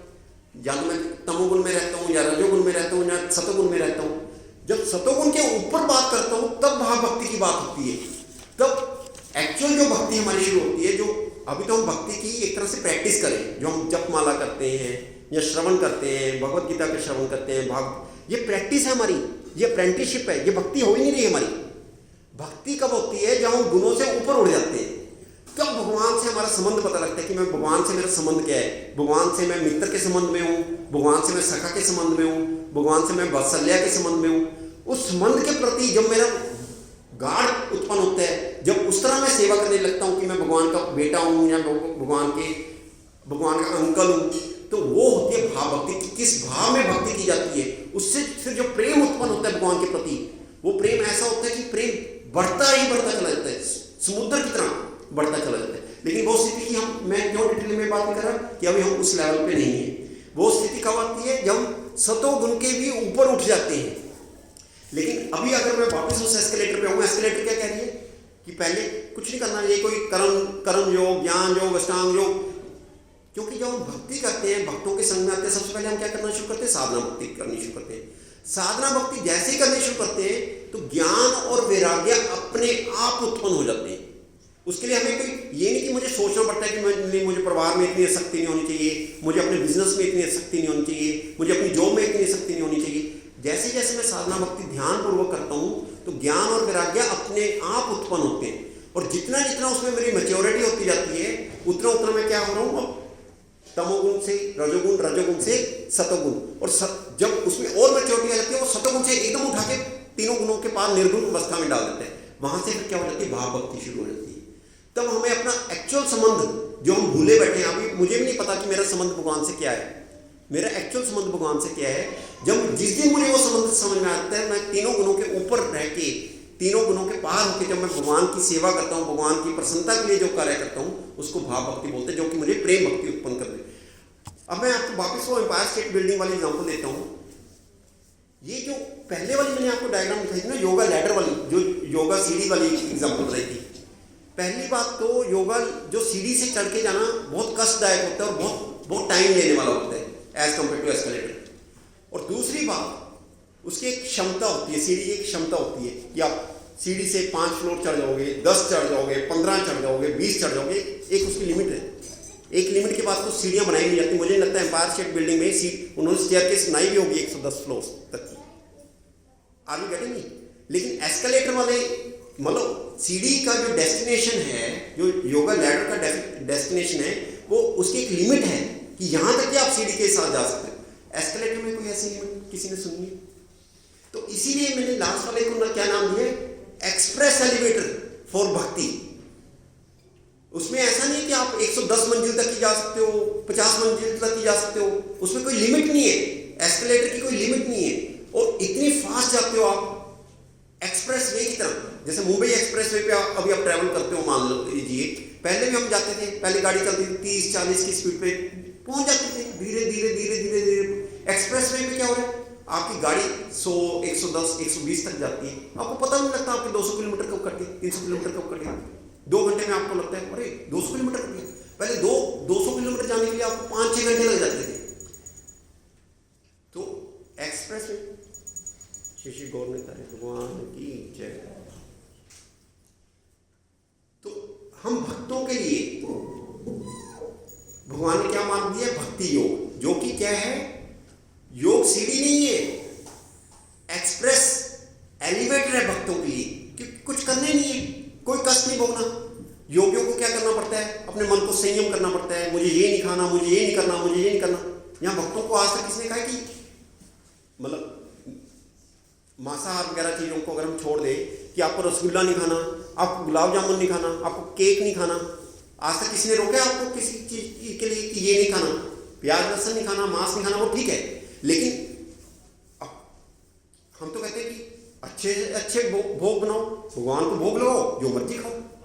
हम अपने आप को कोई कंट्रोल करने की कोशिश करें। यहाँ पे नाचना गाना नहीं है, भगवान के सामने जितना मर्जी नाचो, कोई रोक रहा है आपको भगवान के सामने नाचने गाने के लिए? तो यहाँ पे इस तरह की कोई बंदिश नहीं।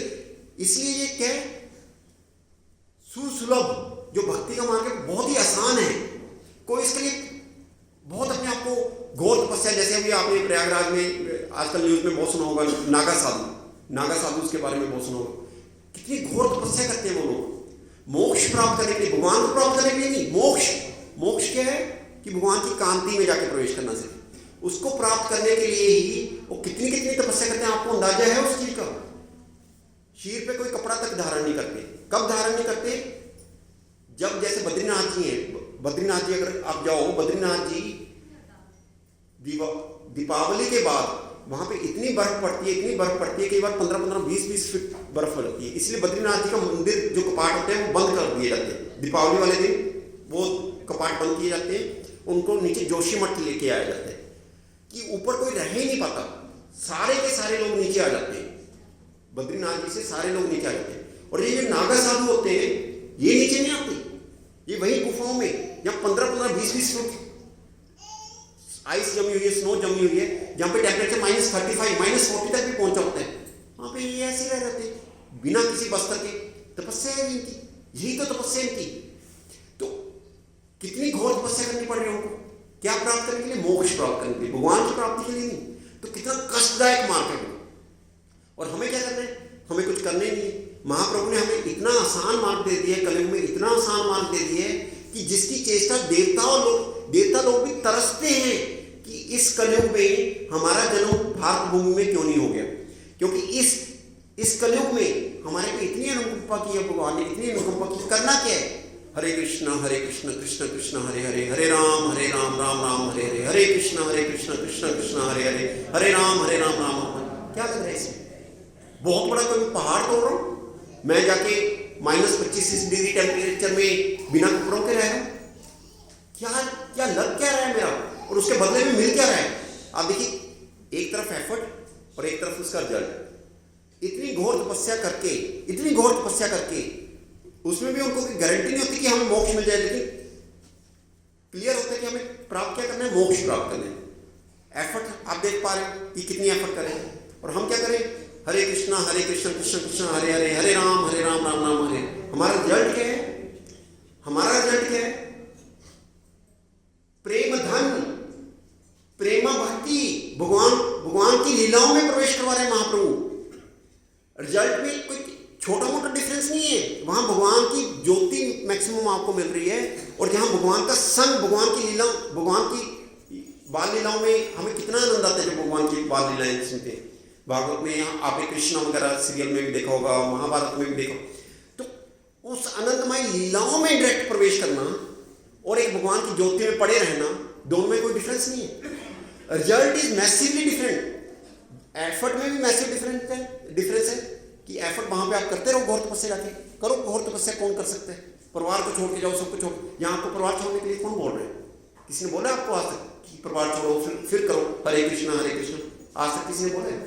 परिवार में रह के मैंने यह बताया कि जब हम साधना भक्ति करते हैं, साधना भक्ति करते करते ज्ञान और वैराग्य अपने आप उत्पन्न होता है। उसके लिए कोई प्रयास करने की जरूरत नहीं है। अपने आप हमारा ध्यान भगवान में, भगवान की सेवा में अपने आप लगता है, भगवान की सेवा के लिए अपने आप तत्पर होता है। तो जितना जितना हमारा ध्यान भगवान की सेवा में जाता है, उतना उतना हमारा शुद्धिकरण होता जाता है। तो जब तक हमारे हृदय में ज्ञान उत्पन्न नहीं हुआ, जब तक हमारे में वैराग्य उत्पन्न नहीं हुआ, अगर हम कर्म छोड़ते हैं, अगर कोई कहे मैं संन्यास ले रहा हूँ आज, मान लीजिए कोई कहे कि मैं आज संन्यास ले रहा हूँ, परिवार की जिम्मेवारी मैं नहीं उठाऊंगा, मैं तो संन्यास ले रहा हूँ, वो सिर्फ समाज में उत्पाद पैदा करता है। अभी उतनी मैच्योरिटी नहीं है, आपकी इंद्रियां तो विषयों के पीछे भाग रही हैं। आप संन्यास लेके करोगे क्या? सिर्फ समाज में उत्पाद उत्पन्न करोगे, क्योंकि अगर आपका इंद्रियां अभी विषयों के पीछे भाग रही है। ड्रेस तो आपने सन्यासी वाली पहन ली, काम आप सारे क्या कर रहे हो? गुंडों वाले। तो समाज में क्या उत्पन्न करोगे आप? उत्पाद, डिस्टर्बेंस। तो मैच्योर स्टेज जब तक आपकी नहीं हो जाती, इसलिए भगवान ने ये अलग अलग रास्ते बताए कि योगी या सन्यासी आप तभी बन सकते हो जब आप उस स्टेज पे पहुंच जाओ, जब आपको पता है कि मेरा मन अब स्थिर हो चुका है, मेरा मन विचलित नहीं हो रहा। अगर एक सन्यासी के सामने एक बहुत ही सुंदर अप्सरा नगर अवस्था में भी आके बैठ जाए, उसको कोई फर्क नहीं पड़ता। जो योगी होगा उसको कोई फर्क नहीं पड़ता, एक नगर अवस्था में सुंदर से सुंदर अप्सरा भी उसके सामने आके बैठ जाए। तो क्या आपकी स्टेज वो है? क्या आपकी वो स्टेज है? तब तो आप कहो कि मैं परिवार की जिम्मेवारी छोड़ के मैं संन्यास ले रहा हूं। तो अदरवाइज तो आप समाज में सिर्फ उत्पाद उत्पन्न करें। तो इस तरह से भगवान समझा रहे कि जो मैंने अलग अलग मार्ग बताए वो अलग अलग किस्म के, अलग अलग लेवल के लोगों के लिए, कि कौन कर्म योग कर सकता है उसके लिए कर्म योग बताए, कौन ज्ञान योग कर सकता है उसके लिए ज्ञान योग बताए, कौन अष्टांग योग कर सकता है उसके लिए अष्टांग योग बताए। हर चीज, not every medicine is fitting for everyone. मतलब जिसको जो दवाई चाहिए वही तो दोगे आप। लेकिन भक्ति योग एक ऐसा है जो आप किसी भी स्टेज पे कर सकते हो, और इन सब स्टेजेस के बिना भी कर सकते हो। कोई आप कर्म योग करने की जरूरत नहीं है, कोई ज्ञान योग करने की जरूरत नहीं है, कोई अष्टांग योग करने की जरूरत नहीं है। भक्ति योग सबसे सुसुलभ और सबसे ज्यादा आनंद प्रदान करने वाला है, क्योंकि कंस्ट्रेंट नहीं है हमारे पे, बंदिशें नहीं है।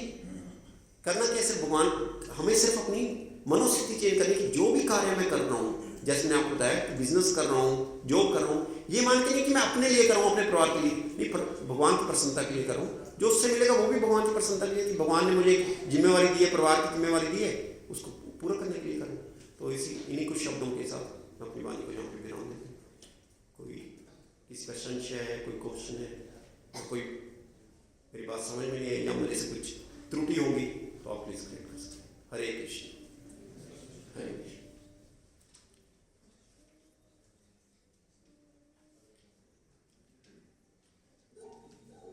किसी का कोई प्रश्न नहीं है?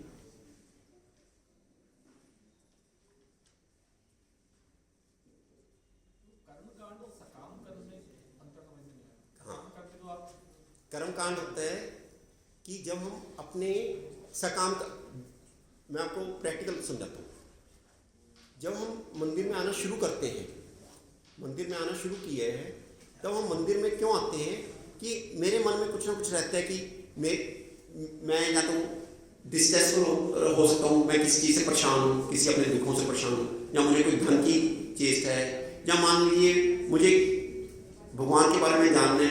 3-4 तरह के जिज्ञासु लोग होते हैं जो मंदिर आते हैं। वो मंदिर आना शुरू हुआ, भक्तों का संग भी करना शुरू किया, भगवान का प्रसाद भी लेना शुरू किया, भगवान का दर्शन भी करना शुरू किया। लेकिन जो जिस कार्य से वो आ रहे थे, मान लीजिए उनको धन की इच्छा है या अपने दुखों से परेशान है, बोलो वो सब किस कैटेगरी में आते हैं? वो सकाम, कि उनमें अभी इच्छा बनी हुई है, सकाम इच्छा बनी हुई है कि वो इच्छा करते करते भी भगवान के साथ अपना वो सकाम कर्म हो। क्योंकि योग मैंने क्या बताया, जब तक आप भगवान को अपने साथ नहीं जोड़ रहे वो योग नहीं कहा जाएगा। जब तक आपको भले आपका अभी जुड़ा है या नहीं जुड़ा, लेकिन आपको ऑब्जेक्टिव क्लियर है कि मैं करना क्या चाह रहा हूँ, मैं भगवान के साथ जुड़ना चाह रहा हूँ, तो वो योग कहलाता है। इसलिए वो सकाम कर्म योग है। कर्मकांडी क्या है? जैसे कर्मकांडी मैंने आपको बताया कि मान लीजिए किसी को स्वर्ग का भोगने की इच्छा है, तो वेद में ना अलग अलग कार्य बताए गए कि अगर आप ये वाला यज्ञ करोगे, ये वाले मंत्रोच्चारण करोगे और शुद्धि से मंत्रोच्चारण करोगे, इस तरह से वो यज्ञ की वो करोगे, तो मान लीजिए किसी के पास संतान नहीं है, किसी को स्वर्ग चाहिए, किसी को बहुत ऐश्वर्य चाहिए, इसी जगत में बहुत अंबानी जैसा ऐश्वर्य चाहिए, अडानी जैसा ऐश्वर्य चाहिए, तो उस सब काम के लिए वेद में पूरी अच्छे से एक्सप्लेन किया गया कि अगर आप ये करोगे तो आपको ये रिजल्ट मिल जाएगा। तो सिर्फ उसकी चेष्टा करो। मैं मंदिर नहीं आ रहा, मुझे भगवान से मतलब नहीं है, मुझे तो सिर्फ अपनी वो जो पर्टिकुलर ऑब्जेक्टिव है उससे मतलब है। तो सकाम कर्मी मंदिर भी आ रहा है, संग भी कर रहा है, धीरे धीरे उसको ये भी पता कि धीरे अभी मैं उस चीज एज पे नहीं हूँ कि मुझे भगवान के साथ जुड़ना है, लेकिन इच्छा है मेरे मन में कि मैं भगवान के साथ कभी जुड़ूंगा। अभी मैं उस स्टेज पे नहीं हूँ, लेकिन वो ऑब्जेक्टिव उसके मन में क्लियर होता है। कर्मकांडी को तो पता ही नहीं होता इस बात में। कर्मकांडी को तो ये पता होता है कि बस मुझे अपना जो विश्वास सुख है वो कैसे ना कैसे बढ़ाना है। उसको आध्यात्मिकता के बारे में कोई ना तो जानकारी होती, ना उसकी तरफ वो जाना चाह रहा होता। इसे दोनों के बीच में और किसी का कोई संशय?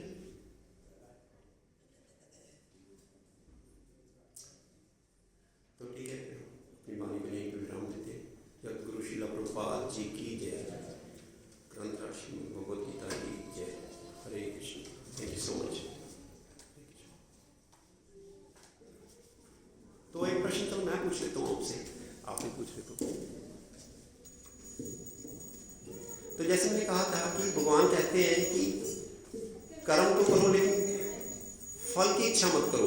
मैंने आपसे शुरू में पूछा था कि बिना मोटिव के तो कोई काम करते नहीं हम, तो फिर इसका क्या मतलब है? कर्म करो पर फल की इच्छा मत करो। हाँ जी प्लीज। इसका मतलब ये है कि अगर हमने किसी भी काम के लिए अपना 100% डाल दिया है, तो अपना 100% हमने डाल दिया, उसके बाद आउटकम आपके अकॉर्डिंग है तो यू शुड बी हैप्पी। और अगर आपके अकॉर्डिंग नहीं भी है तो हमें उसे एक्सेप्ट करना चाहिए कि वो भगवान के अकॉर्डिंग है, तो एक्सेप्टेंस आ जाती है उस चीज की। बहुत अच्छे, कंटेंटेड फील करना है। जिस भगवान ने भगवत गीता में दूसरे अध्याय में कहा है कि सुख, जो सुख होता है, सुख के पहले की स्टेज क्या होती है? संतोष। बिना संतोष के कभी कोई सुखी नहीं हो पाता। जब तक आपके जीवन में संतोष नहीं है, आप कभी सुखी नहीं हो पाओगे। आपको कुछ भी मिल जाएगा, और वो संतोष कब आता है? जो हम भगवान की, जैसे माता जी ने बताया, भगवान के ऊपर आश्रित होते हैं कि भगवान ने जो दिया, अच्छा बुरा जो मुझे मिला, भगवान की मर्जी से हुआ ना। भगवान की बिना मर्जी के तो पत्ता भी नहीं होता। जब मैं इस बात में अपने आप को एस्टेब्लिश कर लेता हूँ कि जो मेरे जीवन में हो रहा है भगवान की मर्जी के बिना नहीं हो रहा, और भगवान से अच्छा मेरा कोई मित्र नहीं है, भगवान से सूरत, भगवान मेरे बारे में, मेरे जीवन में बेस्ट क्या होना चाहिए, भगवान से अच्छा कोई नहीं जानता। और अगर भगवान को मैं अपना मित्र मानता हूँ, भगवान को अपना मैं सुहृद मानता हूँ, और भगवान मेरे बारे में सबसे अच्छा जानते हैं, तो भगवान मेरे बारे में बुरा कैसे कर सकते हैं? जब इस बात में पूरी तरह फॉर्म एस्टेब्लिशमेंट हो जाती है, तो मेरी फल की इच्छा अपने लिए खत्म हो जाती है। तो भगवान जो कर रहे हैं ठीक है। थैंक यू माता, थैंक यू सो मच। श्लोक का अर्थ भी अलग नहीं, मतलब फल पर अधिकार नहीं है, ये अर्थ है ना। फल की इच्छा ना करो, ये तो अर्थ है ही नहीं। कर्मणे अधिकार होते मां फलेषु कदाचन। कर्म पर अधिकार है, फल पर अधिकार नहीं। हाँ, तो अधिकार कब नहीं आएगा? कब नहीं आएगा? जो भी फल होगा वो आप भगवान को समर्पित कर दो। हाँ, जो फल मिला है वो देखो, दो स्टेज है इसमें। जो आप स्टेज बता रहे हो वो इवन सेकंड स्टेज है, वो उसकी नेक्स्ट स्टेज है। पहले है कि जो फल मुझे मिला, पहली स्टेज में बता रहा हूँ जो माता जी ने बताई, कि उसमें मुझे इफ्स एंड बट्स नहीं आए। कि ऐसा ही क्यों मिला, इतना मिलना चाहिए था, ये होना चाहिए था। भगवान की खुशी में, भगवान की प्रसन्नता में मैं अपनी प्रसन्नता मानूं कि जो भगवान ने दिया वो ठीक है। ये पहली स्टेज है। जो आप बता रहे हो वो सेकंड स्टेज है कि अब मुझे फल मिला, अब उस फल को यूज़ कैसे करना है, अपनी इंद्रिय तृप्ति के लिए करना है या भगवान की इंद्रियों की प्रसन्नता के लिए करना है। That is even the higher stage कि अब जो फल मिला है मुझे उसमें से मैं कितना परसेंट अपनी इंद्रिय तृप्ति के लिए यूज करूं और कितने परसेंट भगवान की सेवा में यूज करूं, वो उसकी second stage. Is that okay? तो वो मैच्योर स्टेज है। हम कभी भी जंप ओवर करेंगे तो क्या होगा, गिरेंगे। मान लीजिए एक सीढ़ी से मैं, उसमें 15 स्टेप्स हैं, मैं सीधा 5वें स्टेप पे अगर चढ़ने की कोशिश करूंगा तो क्या होगा, गिरने की संभावना मेरी ज़्यादा है। या सीधा 10वें स्टेप पे चढ़ने की कोशिश करूंगा तो मेरे गिरने के चांस क्या होते हैं, ज़्यादा होते हैं। तो हमें कभी भी अपने सामर्थ्य के अनुसार, ऐसे नहीं कि आज तो मेरा मन जो है पूरी तरह से विषयों में लिप्त है, आज तो मुझे पूरी तरह से मुझे ये कि मैं ये भी इकट्ठा करूँ वो भी इकट्ठा करूँ, और आज ही मैं ओवरनाइट ये सोचूं कि मेरी कल सुबह ये स्थिति हो जाए कि मैं जो भी फल मिलेगा वो पूरे को पूरा भगवान को अर्पित कर दूंगा। तो उसमें क्योंकि इमेच्योर स्टेज में वो स्टेप उठा रहा हूँ, वो ज़्यादा देर चलेगा नहीं, मैं गिर जाऊँगा क्योंकि मेरी मैच्योरिटी उस लेवल पे अभी वहाँ पहुँची नहीं। Is that alright? जब तक हमारी मैच्योरिटी नहीं, जैसे मैंने संन्यास का एग्जाम्पल दिया कि संन्यास तब लेना चाहिए जब मैं उस मैच्योरिटी पे पहुँच चुका हूँ। तब अगर मैं परिवार को छोड़ रहा हूँ, परिवार की जिम्मेवारियों को छोड़ रहा हूँ, देन इट्स ऑलराइट। बट मेरी मैच्योरिटी उस लेवल की है नहीं है,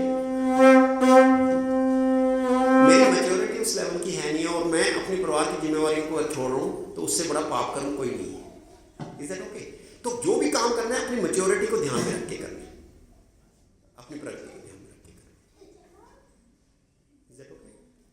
और किसी का जगतगुरु श्रील प्रभुपाद जी की जय, पिताए गुरु भगवान की जय। Hare Krishna. Thank you so much.